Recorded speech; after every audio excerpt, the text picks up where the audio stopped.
Hello and welcome to the wonderful world of Adobe After Effects.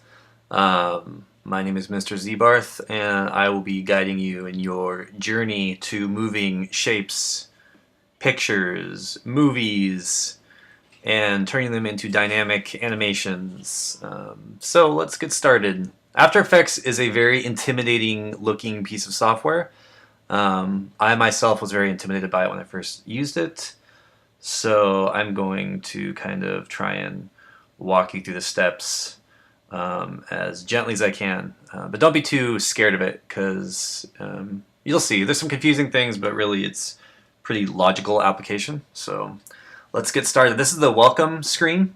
So when you first launch After Effects, you'll get something that looks slightly similar to this. I'm currently at home, and my version of After Effects is a little bit different. So, but essentially you're going to have this welcome screen that will look very empty compared to mine. I've been working in After Effects quite a lot lately. So you're not going to have any recent items here, but essentially you just want to make a new project. So I think on your screen it's up here, there's a little new project button. I'm going to create a new composition.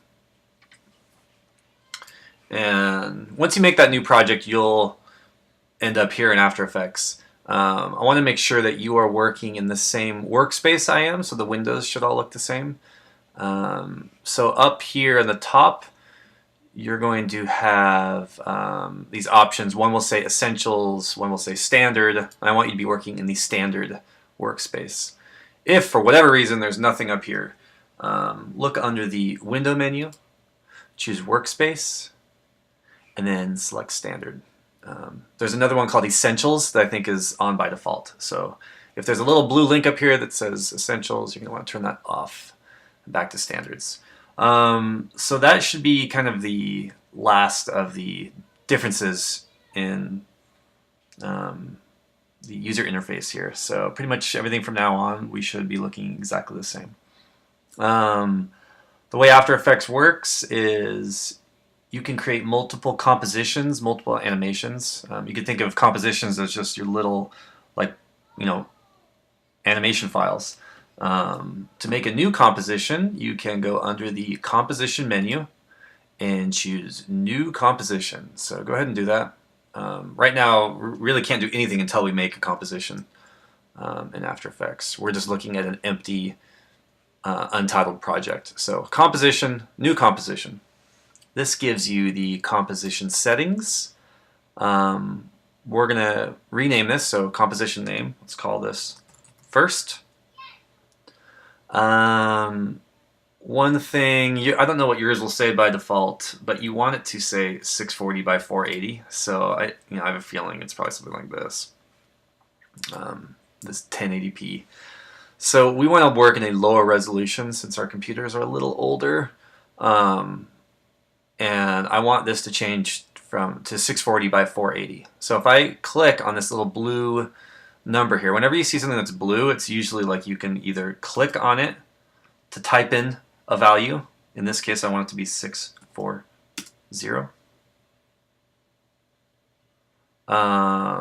If this one changes to be a little different,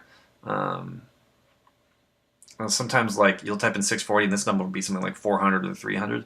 You want to make sure you uncheck lock aspect ratio.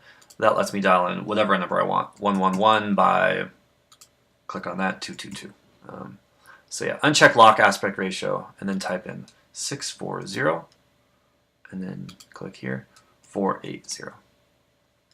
Now I want to explain when you see these numbers, like I said, you can either click on them so it becomes editable text, or notice when I hover over the number, you get these little left and right arrows that lets me click and drag to the left to change it or to the right. So you're going to see this throughout After Effects. So I thought I'd point it out to you now. 640 by 480 is the resolution. Under Pixel Aspect Ratio, I want you to choose square pixels. So pixel aspect ratio can be square.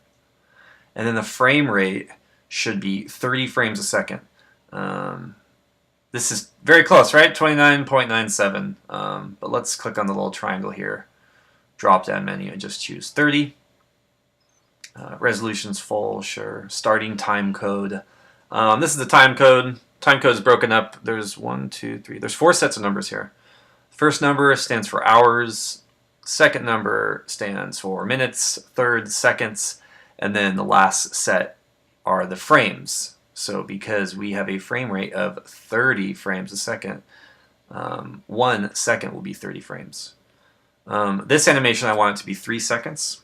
So you just come in here under the duration, highlight whatever number is here, and you can type in the number 3. Now, the easiest way to do a duration is to think of it in just terms of seconds and frames. So if I wanted this to be a 5-second, 15-frame animation, I can click on all this text and type in 515. And then when you click away from it, it'll just dial in automatically. 0 hours, 0 minutes, 5 seconds, 15 frames. So we're going to do a 3-second animation. So I'll highlight all the text, type in 3 seconds, and then 0, 0 for frames. So if you type in 300, it'll just automatically give you a 3-second animation. Lastly is the background color. Click on that little swatch here, change it to something else. I think something kind of pink would be cool, maybe a soft pink. Click OK. And then once you're happy with all that, click OK again. Whew. Okay, so the first thing I notice is that this pink is not quite as soft as I was thinking. So I'm going to look in my composition settings. We want to change our composition settings. So we're going to go under the composition menu and choosing composition settings, but it's also Command K. And let's come in here and change the background color. Something slightly less garish. I don't know, just something neutral. Click OK. Awesome. So yeah, let's add some things to my little composition here that we've just made. The first thing I want to show you, the first tool I want to show you is the rectangle tool. It looks like a little rectangle. And there is a little triangle here in the corner. That means if I click and hold on it, it gives me these options of making a rounded rectangle, an ellipse, a multi-point polygon, or a star. Just to get things started, I'm going to make a very simple circle here. So I'm going to choose the ellipse tool. And then over here to the right, I have fill and stroke options. Fill is the fill color, so whatever is inside the circle. Stroke is an outline of the circle that is currently set to be 4 pixels wide. Right now, the fill has this little slash through it. That means that if let's change the stroke color because it's so close to my... if I click and drag out an ellipse, you'll notice that it is empty on the inside because the fill is empty. So I'm going to hit delete to delete that. And let's actually do undo. Okay. So let me make a fill. So I'm going to make a gray fill in here. This After Effects is telling me option click to cycle through fill type options. So I'm going to hold on the option key, click on fill, and that changes to a color. Now I'm going to keep cycling through this to show you what else is under here. So I'm holding on option, click once. This gives me a linear gradient. If I click again, option click. A radial gradient. If I click one more time, it gives me that no fill. So once again, we have a blue. So I'm going to click on that color now, change it to a dark gray. Click OK. So now when I click and drag this shape, I've got a dark gray circle with a purple outline. From here, lots of different options. You'll also notice that down here in my timeline window, I have a new and exciting thing happening. I have this new shape layer, which happens to be the shape here, the circle. Let me click on this, and you can change the fill color. It's very dark, so I'm going to go and make it a little lighter, like so. Awesome. That's better. Okay. Now what I want to do is let's make a star.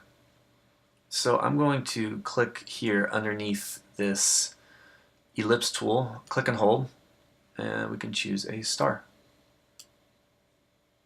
Same deal. Whoops. So my mouse got bumped and it zoomed in. I'm going to click down here where the magnification ratio is. I'll click on that and just choose fit, so it will fit it in this window. Okay, awesome. I'm going to come down here in my shape layer and select the shape layer, hit the return key, call it circle. Type in circle and hit return again. Awesome. So now we got my star tool, and I want to show you what happens if I make another shape here. So I'm going to click and drag this shape out like so. And what's happening now is in my circle layer I have these, here's my circle layer, right? There's a little triangle next to it. If you click on that triangle, it will open up and show me what's inside the controls of this shape layer. I'm going to refer to this triangle as a twirly from now on. So we open up the twirly, we can see the contents of this are the poly star that we just made and an ellipse that's right here. And what's kind of crazy is that it's on the same layer here. So you want to be very careful as to what is selected when you go and create things. Ideally, these shapes, at least for our purposes, would be on a separate layer. The reason why it made my star in this layer is that I had the layer selected beforehand. So ideally, I'm going to get rid of this by hitting delete. Whoops. Ideally, you would click away from this circle layer. Now when I go to make a star with the star tool, like so, I have two layers here. I'm going to close these.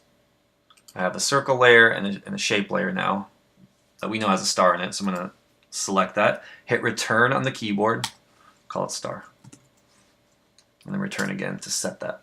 So this is a little different than Photoshop. Photoshop, all you have to do is like double click on the text to change this layer. In this case, you have to select it and hit return. Okay, awesome. So I just want to explain that. And I'm actually going to delete the star because I only want to work with text right now. Text in a circle. So I'm going to click on my text layer, or my text tool here. And if I bring my cursor down below, I'll just click anywhere in the shape. Call this circle. Very large, right? So I'm going to double click. And under the character window, it gives you controls for your text. We're going to shrink this down. Whoops. The font size is here. I'm going to click and drag this to the left.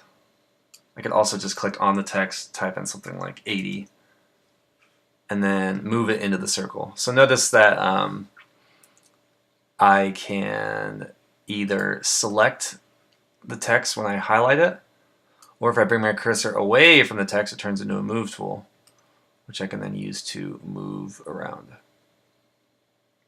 Still too big, so I'm going to highlight the text and then use my little left-right arrows to drag them to the left. So I have my circle. Perfect. Lastly, this is a, if we zoom in, let's zoom into 200%. Notice circle is blue and the outline is purple. I want to change the, I guess we'll do the text color to be this purple color. So I'll highlight the text by double clicking on the word here. And then here in the character window, so if you don't see the character window, look under the window menu and choose character. But this lets you change the color. So I have my text selected. You notice that it's blue here. You could click on this swatch here to change the color, but I'm going to click on this eyedropper and then bring my eyedropper over to this purple. And you notice it's sampling whatever color we hover over. It even lets you sample things from like the interface of the app itself. So if I really like this green, I could choose this green if I wanted. In this case, we're going to just choose the purple. Click. Now I'll click on my selection tool to hide that little highlight. Okay, awesome. So that is the interface of After Effects. We have made a circle. We've added some text. And that's all I wanted to show you for now. But yeah, just getting you to make a composition, using the selection tool to move things around, using the type tool to make letters, and the shape tool, which is here. So have a good time. Hope you enjoyed. You don't have to turn anything in. Just wanted to give you a tour in case any of you missed my in-class demo. Thank you very much.